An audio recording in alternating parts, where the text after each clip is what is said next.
you're asking about timing. I think what I'm gonna do, I'll skip the orbitals till next week. Or I can do it today. I'd like to have the test this week before you guys leave on that trip. Right, the next week trip. So, because otherwise you're gonna come back and everything's gonna be so rusty and it's just better not. So I'd like to have you guys do the test before you leave. Yeah, so we'll probably have the test on Friday. We'll work it out accordingly, sorry. But that way you don't have to worry about it while you guys are gone. And I'll have a project for you guys to do while you're gone on the trip. So that you won't be missing in class material, if that makes sense. Okay. Alright, let's talk about valence electrons. Valence electrons are the outside electrons. Remember I was talking about yesterday how they tend to layer up? And then once those are all layered up, then they add another shell on the outside and then they keep going. Okay, the ones on the outside are called valence. Valence are the outside shell electrons. And we usually ignore the ones on the inside. Your chemicals, all of your elements, all of your atoms want to have a complete shell on the outside, okay? They don't want any missing gaps. They want everything filled in. If they have two extra, they like to get rid of the extra. If they're missing two, they like to pull in the two. That's how we get our ions. That comes later. All right, now, if you look at your periodical chart in your books, I believe it's on the inside cover or inside back cover, you're gonna notice something. I've got hydrogen, helium, lithium, beryllium, boron, carbon, etc. And this is the general shape. Okay, so for valence electrons, we're going to ignore these guys in here. These are called transition metals. They don't behave quite the same way. With metals, your electrons tend to flow in and out and around them. They form a sea of electrons. They don't usually stick to specific atoms. Does that make sense? Okay, but these guys, they do tend to keep their electrons to themselves. These guys have one valence electron. These guys have two. These have three. These have four. These have five. These have six. These have seven. This guy actually belongs over here, even though he shows up over here on your chart. And these ones have 8. Does that make sense? So everybody in this column is going to have 1 on the outside. Everybody in this column is going to have 2 on the outside. Everybody in this column is going to have 3.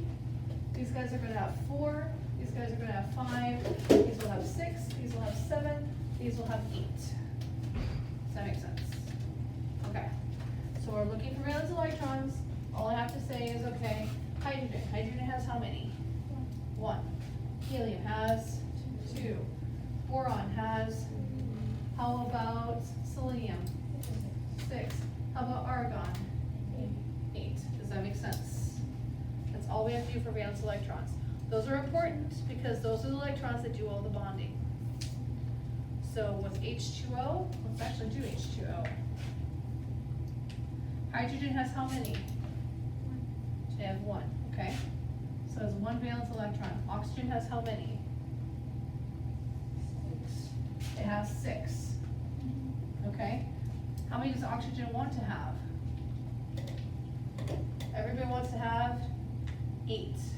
8. Everyone wants to have 8 except for hydrogen and helium. They only want to have 2. Alright? These guys only want 2. Everybody else wants 8.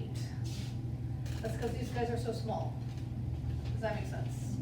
Alright, so when I'm doing this, here's my oxygen. We'll deal with this later. He has 6 to start with. 1, 2, 3, 4, 5. Sorry, I did that wrong. So I have 1, 2, 3, 4, 5. I have 6 of them here. And you can see I have a space for 1 more here and a space for 1 more here. That's where my hydrogen jumps in. So this hydrogen jumps there. This hydrogen jumps here. See how they're sharing electrons? Right? The oxygen now sees 8, it's happy. And the hydrogen sees 2, both of them do, and now they're happy. And that's called covalent bonding. That's why these valence electrons are so important. Does that make sense? Okay. We'll go into more detail on that later, but just so you're aware, that's what's happening with these guys. All right, if you look at the paper I gave you, they want to know how many valence electrons are in each one of those. So with fluorine, F, fluorine's F, how many fluorine? Is 7, yes. I don't have paper. Oh. My apologies. All right, so F has 7. How about phosphorus?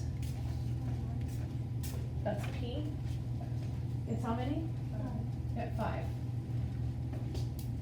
see you got it. All right, so that's what they want. They just want you to win the numbers on those. Fluorine is F, right? Fluorine is F. If you're not sure, you can look on your periodical table. It actually has the name underneath each of the symbols. So you can check that. All right, so that's for number 1. For number 2, they want us to draw the atomic structures for them, including the number of neutrons and protons.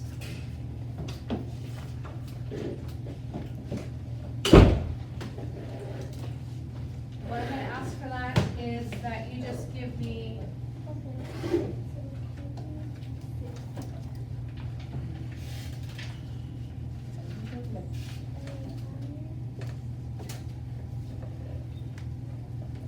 instead of actually having me draw the atomic structure, I just want you to give me the number of valence electrons, the number of total electrons, along with the number of protons and neutrons. Does that make sense? Yes, Mrs. Whedon, no, Mrs. Whedon. I don't want you to draw me the actual structure, I just want you to give me the number of valence electrons, the number of total electrons, along with the number of protons and neutrons. Okay, let's do one.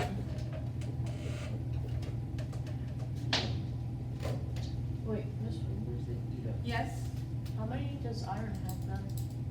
iron is Fe, and it doesn't. It's N/A. So, Because it's a metal. And they tend to share their electrons. It doesn't mean they can't be ionized, they can't lose electrons, it just means that they tend to share their electrons.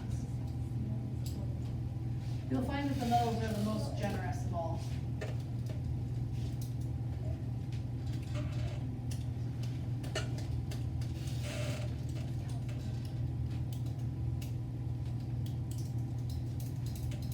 Okay, so let's look at number 2 with the silicon. Number 2A. wait, so Miss Wheeler, Yeah? would zinc not have any either? That's correct. Zinc is N/A as well. Now I forgot what I was doing. Oh yes, silicon. Alright, so we're gonna do valence, electrons, total electrons, ¿Tú terminaste la matemática de ella? protons, neutrons.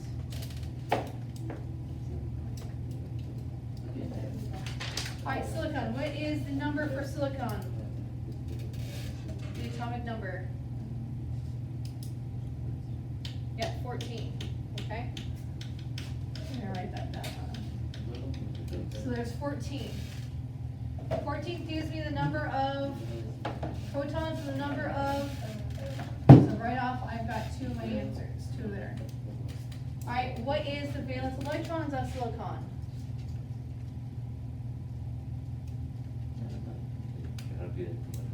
Pero ya me hiciste el problema como 50 veces. Can you guys please take that conversation outside? No. I'm recording and it's gonna come across. Yeah.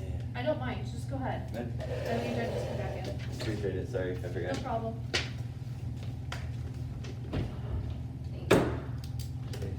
Okay, with silicon, it's 14, that means I've got 14 protons, 14 electrons. How many valence electrons do I have on that guy?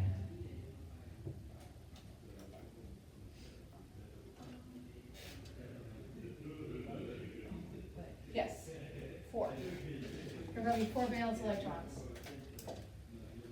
Alright, and then for neutrons, look at the atomic mass. What's the atomic mass on that? Yeah.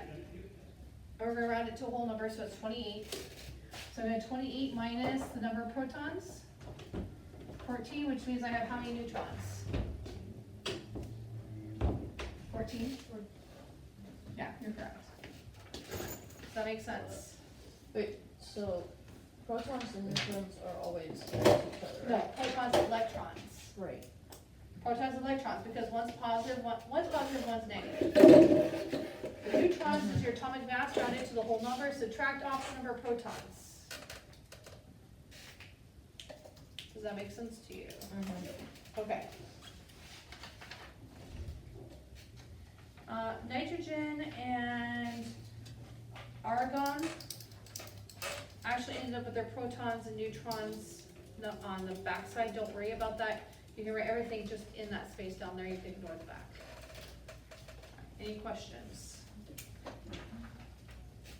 So do you still want us to draw the atomic structures or no? No, I just want you to do valence electrons, full electrons, protons, and neutrons. We're not gonna worry about the atomic structure at this point.